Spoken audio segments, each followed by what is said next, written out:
오늘 1장 1절부터 3장 6절까지 내용을 보면 사사들이 왜 등장하게 되었는지 배경이 나타납니다. 그래서 제목이 등장 배경과 함께 군사적인 실패와 신앙적인 실패, 이것을 보게 됩니다. 물론 모든 지파가 다 실패만 했냐, 그건 아니고요. 유다 지파와 요셉 가문, 그러니까 므낫세 지파, 에브라임 지파는 성공도 실패도 있었습니다. 나머지는 실패만 나옵니다. 그래서 어떤 쪽이 그 앞으로의 정권을, 앞으로의 지도력을 발휘하게 될 것인가, 이 부분까지도 미루어 짐작할 수 있는, 왕정 시대까지도 짐작할 수 있는 그런 배경을 보여줍니다.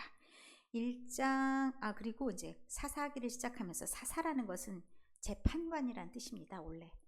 그래서 주 업무가 재판관인데 평상시에는 재판을 하지만 대부분은 군사적인 리더로서의 역할들도 많이 합니다. 그래서 보면 어디 싸움터에 맨날 대장으로 나옵니다. 그런 내용들을 이제 제목을 통해서 짐작할 수가 있습니다. 그래서 카톨릭 성경에는 판관기라는 표현으로 사용합니다. 그러니까 그게 원어 히브리어는 쇼페팀이라고 하는데 그 부분에 조금은 더 가깝다고 볼 수가 있습니다. 그리고 이 사사시대를 배경으로 하는 성경이 3개가 있습니다. 사사기, 룻기, 그리고 또 하나가 있습니다. 사무엘상하, 사무엘서. 사무엘이 마지막 사사거든요.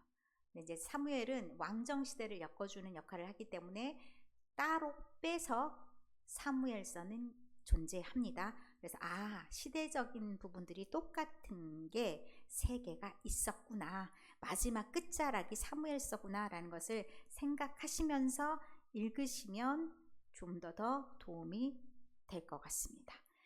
자, 이제 구성을 한번 봐보면 1장 1절부터 3장 6절까지를 서론 부분에 해당하는 것, 그리고 3장 7절부터 16장 31절까지는 여러 사사들이 등장합니다.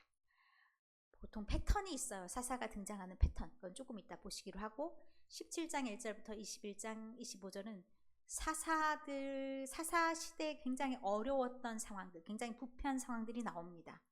이건 사사가 가지고는 안 되겠구나, 보다 큰 지도력을 필요로 하겠구나, 이런 흐름으로 끝 마무리를 맺습니다. 그럼 당연히 이제 왕정시대로 넘어갈 수 있는 분위기가 된다 할 수 있습니다. 그렇게 생각하면서 저 이제 지도대로 한번 생각해 보시면 왜 유다 지파와 시므온 지파가 함께 연합군이 되었는지를 짐작할 수 있습니다. 1장 1절에 보면 여호수아가 죽은 후에, 여호수아가 죽고 난 다음에 후계자가 나타나지 않았습니다. 후계자 따로 언급이 없습니다. 그러니까 이때는 어떻게 했냐, 이스라엘 자손이 지파의 대표들이 모여서 흔히 말한 지파연합체라고 얘기를 합니다. 그렇게 살았을 거다라고 추정합니다. 이스라엘 자손이 여호와께 여쭈어서 그 대표들이 나와서 말을 했겠죠. 우리 가운데 이 상황에서 우리가 전쟁을 해야 되는데 누가 나가서 선봉장이 되는 것이 맞겠습니까? 라고 하나님께 묻습니다. 그랬더니 하나님께서 유다야, 그러니까 유다 찜하니까 유다가 이제 우리가 나가야겠구나 하는데 시므온에게 제안을 합니다. 우리가 제비 뽑아 나눈 땅, 그 땅에, 이 땅을 봐보세요. 유다 지파 안에 시므온의 지파가 작습니다. 그 지파도 땅을 가지고 있습니다. 아래 초록색 큰 땅이 유다 지파, 그 안에 조금 더 진한 색 시므온 지파. 그러면 가장 가까이서 활동을 같이 할 수 있는 사람들이에요. 그 사람들에게 제안을 해서 같이 가자, 우리가 얻으면 너희들도 나눠줄게 라고 말해서 가게 되는 것. 그래서 했는데 4절에 보시면 기막힌 장면이 등장을 합니다. 유다가 올라가서 가나안 족속, 브리스 족속 이들과 싸워서 이겼습니다. 베색에서 10,000명을 죽였습니다. 여기까지는 하나님이 도우셨다, 이렇게 말할 수가 있는데 그 다음 행동이 조금 우려스러운 행동이 등장합니다. 베색에서 아도니 베색을 만났다. 아마도 왕격일 겁니다. 왕 정도 되는 사람, 아도니 베색을 만났는데 그를 어떻게 하냐, 그가 도망가니까 쫓아가서 잡았어요. 근데 굉장히 그 다음이 잔인해요. 엄지손가락과 엄지발가락을 잘랐다라고 얘기합니다. 혹시 예전에 전쟁 영화나 이런 거 보면 머리를 자르던가 신체 일부를 잘라서 막 걸어 놓잖아요. 그러면 그것이 우리가 얼마나 용맹한 건지를 나타내는 건데, 이것도 마찬가지예요. 우리 조선인들은 일제시대 귀를 잘라서 얼마나 많은 사람들 죽었는지 그것도 나타내기도 하더라고요. 그러니까 여러 가지 방법으로 잔인함과 용맹함, 이것들을 나타내 보여요. 그런데 이것도 그와 똑같은 장면이에요. 이건 굉장히 충격적인 건데, 하나님의 백성이 누구를 따라하냐? 그 주변에 있는 인근 족속들을 따라한다는 겁니다. 그 다음에 이 아도니베섹의 말을 딱 보면 내가 70명의 왕들을 죽였다라고 자랑합니다. 그러니까 뭐 소도시의 시장만큼이죠. 옛날에 왕이라고 해봐야. 그러나 어쨌든 70명을 죽였다는 건 대단히 많은 사람을 죽였는데, 그가 한 행동을 봐보니까 이 사람이 어떻게 했냐? 엄지손가락과 엄지발가락을 잘랐다 얘기합니다. 그러면 이가 누가 하는 행동입니까? 이방 백성들이 사람들을 전쟁에서 이겼을 때 그 장수들을 죽여서 하는 행동이 엄지손가락 자르고 엄지발가락 자르고, 힘을 못 쓰게 하는 거죠. 균형을 못 잡게 하는 겁니다. 그럴 용도로 그렇게 하는 건데, 어쨌든 이거는 하나님이 원하시는 방법은 아닙니다. 그래서 고개를 좀 절레절레 적게 하는 그런 행동, 하나님이 주신 좋은 기회를 잘못 사용한 건 아닌가라는 질문을 하게 되는, 그래서 사사기가 왜 사사기인지, 왜 하나님이 자꾸 개입을 하실 수밖에 없는지를 생각해 볼 수 있도록 합니다. 그 다음에 이제 8절 보면 이 사람들이 이제 땅을 계속해서 정복을 해요. 여기도 저기도 정복했다라는 얘기가 나오고, 11절의 말씀에 온니엘이라는 사람이 등장을 합니다. 갈렙이 이 기랴세벨을 잘 치는 사람에게, 그러니까 정복하는 사람에게 내 딸을 주겠다 했을 때, 그 악사, 자기 딸 악사와 사촌격이네요. 온니엘과 결혼하는 그런 일들이 생깁니다. 이것은 분위기를 만들어주는 거죠. 싸움을 계속해서 이겨나가는 그런 기세를 만드는 거냐 아니면 꺾이냐 굉장히 중요하죠. 그 흐름을 만들 때 이 사람이 중요한 역할을 합니다. 이런 중요한 역할을 한 사람 가만히 놔두진 않습니다. 나중에 보면 온니엘은 사사가 됩니다. 어쨌든 16절에 보면 또 여리고 성에 대한 이야기가 나오고, 쭉쭉쭉쭉 갈렙이 이곳을 받았는데 헤브론을 갈렙에게 주었고 아낙의 세 아들을 쫓아내었다. 20절까지. 그러니까 성공했던 이야기들이 쭉쭉쭉 나타나는데, 그 가운데 19절에 보면 산지 주민을 유다가 치지 못했어요. 이건 어때요? 이거는 조금 잘못한 거죠. 그 앞에 어떻게 나와 있냐? 여호와께서 유다와 함께 계셨으므로 산지 주민을 쫓아내었으나 골짜기의 주민은 쫓아내지 않았어요. 그러면 산지 주민 쫓아낼 때는 하나님이 함께 하시고, 그리고 골짜기 주민 쫓아낼 때는 하나님이 같이 가시지 않으셨나요? 그건 아니죠.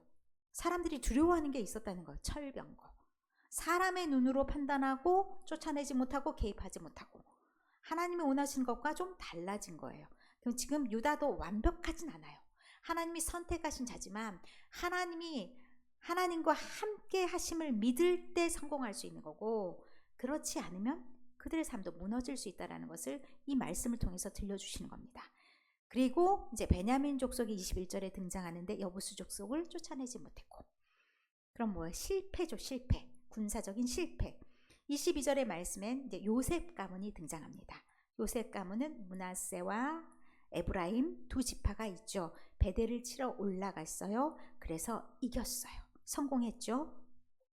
27절에 이제 므낫세가 등장합니다. 그 중에 일부죠. 그런데 쫓아내지 못했다는 말이 27절에 등장을 합니다. 이블로함과 그에 딸린 마을들의 주민과 무기또와 그에 딸린 마을들의 주민을 쫓아내지 못하매, 그러면 므낫세는 성공하지 못한 겁니다. 군사적으로 성공하지 못한 게 나중에 신앙적으로 연결이 될 수밖에 없습니다. 이제 에브라임, 스불론, 아셀, 납달리 이들 다 뭐하냐? 쫓아내지 못합니다. 실패를 하게 됩니다. 그리고 그곳에는 가나안 원래 주민들이 같이 살게 됩니다. 복병이 있는 겁니다. 복병이 있으면 어떻게 됩니까? 언제 무슨 일이 터질지 알 수가 없습니다. 제가 아까 우리 세곤이가 왔었는데 우리 세곤이를 위해서 기도하는 것이 마음을 누르는 것이 아니라 하나님이 이제 열어주신 길을 그냥 담담하게 받아들였으면 하고 기도를 하거든요. 복병을 몸에 안고 사는 거기 때문에, 완치가 아니기 때문에 늘 그 마음을 가지고 있어야 돼요. 그런데 내가 억지로 이거를 어느 시간까지만 견뎌야겠지, 이거 오래 못 갑니다. 폭발하기 마련이에요. 그게 아니라 내가 그냥 은혜로 그냥 시간을, 내게 주어진 시간을 잘 살아내는 거, 그러면 그러다 보면 자연스럽게 그 시간들도 흘러가지 않겠습니까? 그게 나타나지 않을지, 그것이 두려워서 아무것도 못한다면 그것도 문제가 되는 거죠. 그런데 이 사람들이 지금 어떤 마음들을 가지고 살아야 되는지, 우리 안에 복병들이 늘 있어 늘 두려움에 바들바들 떨며 살아야 되는지 아니라는 얘기입니다. 하나님을 믿고 있으면 그 믿는 힘으로 나아가는 것이고, 하나님이 하라시면 명령대로 따라가면 되는 겁니다. 그 다음은 누가 하시냐? 하나님이 하신다는 말씀을 우리에게도 들려주십니다. 그리고 2장에 말씀하십니다. 이제 복임으로 여호와의 사자가 등장을 합니다. 복임, 보카르라는 히브리어가 있는데 이게 울다라는 뜻입니다. 그 울다라는, 울고 있는 그들에게 나타나서 말씀하시는 것일 수도 있습니다. 하나님께서 이들에게 명령하십니다. 너희가 이 땅, 그러니까 가나안 땅의 주민과 언약을 맺지도 말고, 그들이 믿는 우상들 이런 거 섬기지도 말고 그들의 제단을 다 헐어버려라. 너희는 내 목소리만 청정해라. 그렇지 않으면 어떻게 될지 너희는 잘 기억해야 되는데, 너희가 그 사람들에게 관심을 가지게 되고, 그렇게 되면 그게 너희가 올무가 되고 가시가 될 것이다 라고 얘기합니다. 같이 살고 있는 거잖아요. 그러면 유혹을 받지 않기가 참 어렵습니다. 그런데 가시가 될 거라 말합니다. 왜? 이들이 하나님만 믿고 나아가면서 자기가 치를 일들을 치르지 않으면 남겨진 일들이 있다라는 얘기입니다. 그때는 편할지 모르지만 그 이후에 어떻게 됩니까? 반드시 겪어야 될 일들이 생기는 겁니다. 그래서 2장 6절에 이제 여호수아가 죽은 이후에 그들이 어떤 행동을 했는지를 보여줍니다. 7절의 말씀에 보면 백성이 여호수아가 사는 날 동안과 여호수아 뒤에 있던 생존했던 사람들, 이 장로들이 살아 있을 때, 그러면 여호와의 법을 알고 있는 자들이 살아 있을 때, 그때는 어떻게 했냐? 여호와를 섬겼어요. 그런데 본 것이 없어. 어느 순간 끊겨. 믿음이라는 것도 참 그렇게 되기 쉽습니다. 신앙도 이어서 쭉 가기가 어렵습니다. 여호와의 종 눈의 아들 여호수아가 110세의 죽음에 이들이 어떻게 되냐? 여호와를 알지 못한 세대가 일어나게 됩니다. 여호와를 알지 못한 세대가 일어났다면 이들이 진짜 여호와 하나님을 못 들었다? 그게 아니라 예배는 드려요. 그런데 그냥 그 예배가 무엇을 의미하는지 모른다는 거예요. 참 신앙이 없다는 얘기죠. 그럼 쉽게 동화됩니다. 쉽게 무너집니다. 자, 2장 11절에 여호와의 목전에 그들이 악을 행하기 시작합니다. 바알들을 섬기기 시작합니다. 그러면 하나님이 어떻게 하시냐? 보통 우리가 하나님이 함께 하시면 늘 복이 임한다 생각하는데, 2장 15절에 보면 그들이 어디로 가든지 하나님이 방문을 하시는데 뭘 들고 방문하시냐? 오늘 계시록의 말씀처럼 보면 입에 검을 물고 등장하실 수도 있고 손에 검을 들고 등장하실 수도 있는, 그들이 재앙을 받는 상황들이 나타납니다. 왜요? 하나님이 약속하셨던, 하나님과 약속했던 그 언약이 이루어지지 않기 때문입니다. 그럴 때 이들이 괴로움이 심하면서 구원을 예칠 때 어떻게 하냐? 하나님께서 사사들을 세우신다 말씀하십니다. 16절에 있습니다. 그러면 또 어떻게 하냐? 그 당시에 이런 일들이 벌어지고 어려움이 생기면 이들이 하는 행동이, 하나님 우리가 잘못했습니다. 징계를 받죠? 하나님 잘못했습니다 하면서 하나님께 회개합니다. 그럼 하나님이 구원을 해주십니다. 그럼 그 구원이 평안한 상태가 오래가요? 무화과 나무 아래서, 포도나무 아래서 아주 흥겹게 있어요? 그럼 사람 마음이 해이해지죠. 다시 또 무슨 일이 생기냐? 잘못을 범하게 됩니다. 그래서 저게 계속해서 반복되는 것이 사사기의 이야기들입니다. 그래서 이렇게 하나님께서 하나님의 명령을 받고도 남겨둔, 완전히 진멸하지 않은 백성들, 족속들이 이스라엘의 발목을 잡고 늘 그들이 이들의 올무가 되어서 이들을 어렵고 힘들게 한다. 3장 6절 한번 보겠습니다. 그들의 딸들을 맞아 아내로 삼으며 자기의 딸들을 그들의 아들들에게 주고 또 그들의 신들을 섬겼더라. 혹시 생각나는 말씀이 있을까요? 창세기 6장과 똑같습니다. 노아의 홍수가 등장하기 바로 직전 하나님의 아들들이 사람의 딸들과 섞여 사는 이런 일들이 그들이 아름다워 보이고 그들이 예뻐 보이고 그래서 그런 일들이 일어났다. 그 땅이 더럽혀졌다라는 얘기를 하는 겁니다. 똑같습니다. 이게 남겨진 그 당시에 행해야 될 일들을 누가 못한 거예요? 조상들이 못한 거죠. 그러니까 이 더러운 것들이 어디에 남겨져 있어요? 그 땅에 남아 있어요. 여전히. 그러면 그것이 누구에게 어려움이 되냐? 자손들에게 어려움이 되는 겁니다. 그래서 늘 이 말씀을 우리에게 적용한다면 우리가 오늘 행해야 될 일을 오늘 우리가 잘 행해야지 자손들에게도 좋은 땅, 좋은 것들을 물려줄 수 있다는 겁니다. 오늘 우리가 행해야 될 일들은 무엇인지 사사기를 통해서 계속해서 반복되어 나타나는 이 상황들을 보면서 누구랑 싸웠는지 누가 대장인지가 중요한 게 아니라 참 어리석다. 그런데 저 어리석음이 저들에게만 있을까?